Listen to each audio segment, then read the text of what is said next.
This morning's subject is truth will not be silenced. Did you ever tell a lie? You know you're lucky because I can't see if you raised your hand or not. But if you did raise your hand, you're probably telling a lie. One evening, a late-night talk host humorously distorted the biblical verse and said, lying is an abomination to God, but a very present help in our time of trouble. Obviously not a correct quote from the Bible, it does in fact point to a characteristic of our human nature. We all tell lies, but you know, it's interesting, lies are told for reasons. And we often react to the lie that is told, and we miss the reason. Lies are often told by people who think they're protecting themselves from something they don't wish to experience during a time of trouble. Or sometimes they're trying to protect somebody else. Protection from what? Protection from trouble? Protection from pain? Protection from being found out? Protection from something scary or fearful that might happen if the truth were known? Protection from the truth, when the truth might be embarrassing, or when the truth, if known, might lead to more trouble. It would be easy to say simply that lying is wrong and to end the discussion there, but there is still the question of why do people tell lies in the first place? Think back to one of the times that you told a lie. Try to remember why you thought you only had that as your best option. People have all kinds of reasons why they don't always tell the truth and nothing but the truth. A little girl asked her mom if liars go to heaven, and her mom, stuck with a difficult question, wanting to encourage her daughter to be honest, said probably not. Well, then followed the quiz. Does Daddy ever tell a lie? Do you ever tell a lie? Does Grandma and Grandpa and Uncle Jim and Aunt Lucy ever tell a lie? Did they ever tell a lie? And Mom replied, yes, dear, they probably did, but why do you ask? She said, because I was wondering, it must be awfully lonely in heaven for God and just George Washington.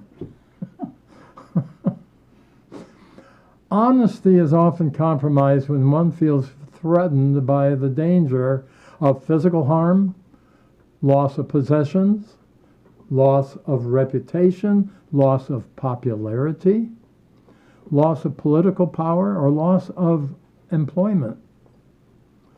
Truth often becomes twisted, or untruth is substituted for the truth by deliberate choice for reasons. There are also times when truth becomes lost in the midst of confusion. What I mean is illustrated by a visit to the hospital of Milford one day not long ago. The only thing I'm changing in the retelling are the names to protect the innocent. On my way to visit a patient, I stood in line in the hospital gift shop to buy a candy bar. Now there's my confession. Two women stood behind me talking about arthritis when suddenly one of them turned to me and said, hello, Dr. Turner. And she introduced me to her friend, and I couldn't get a word in edgewise. Before I could get a word in edgewise, I was asked if I was accepting new patients. Well, at that point, I needed to interrupt. Truth is sometimes lost in the confusion of human error, misunderstandings, and faulty judgments about what's really going on. We hear a lot about the word spin today. Spinning used to be something we did with a top in the hands of a child, spinning it on the floor. Or sometimes we thought of spinning a spinning wheel making thread out of wool, which not too many people do today. But we often today hear the term spin as putting a spin on some important piece of information, either to make it sound attractive or less attractive to the hearer.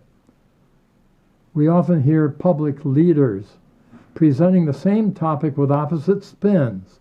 You listen to one speak with a positive spin and then the other with a negative spin on the very same subject, and after all is said and done, you may not know what to think at all, what to believe at all, fake news or real news, until you add your own spin. Yes, you and I do it too. Truth is sometimes unclear, hard to grab hold of because of the many spins that are attached. When Pilate first interviewed Jesus about the charges that were being leveled against him, Pilate seemed puzzled about what are the facts here. He's doubtlessly receiving a variety of spins on information about this person, Jesus, and in the midst of the confusion of squabbling citizens and religious leaders putting their spins on things, Pilate carries on his interrogation of Jesus, who at one point replies to Pilate, "I've come into the world to bear witness to the truth." And Pilate can only say, "What is truth?" Truth is a difficult thing to be sure about, but Jesus was very, very sure about it.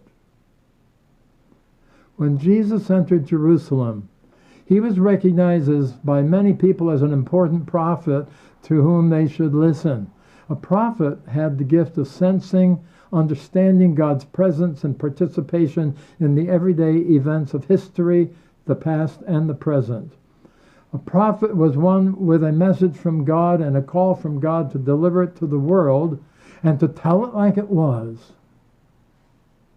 As the Gospel of Matthew records Jesus' grand entrance to Jerusalem, the writer says, "The whole city was in turmoil, asking, 'Who is this?'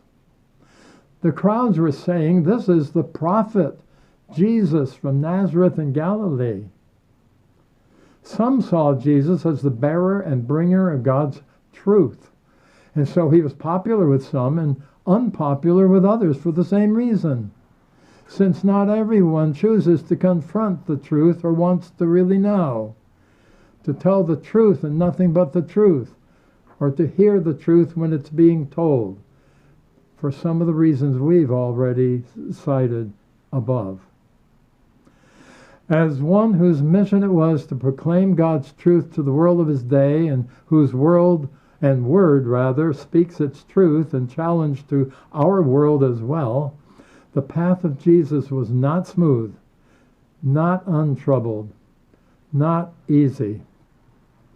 After entering Jerusalem, it became powerfully evident in the week to follow that Jesus was delivering a message of truth from God who could not be silenced, though the authorities and many of the citizens of the day tried every way they could to silence him.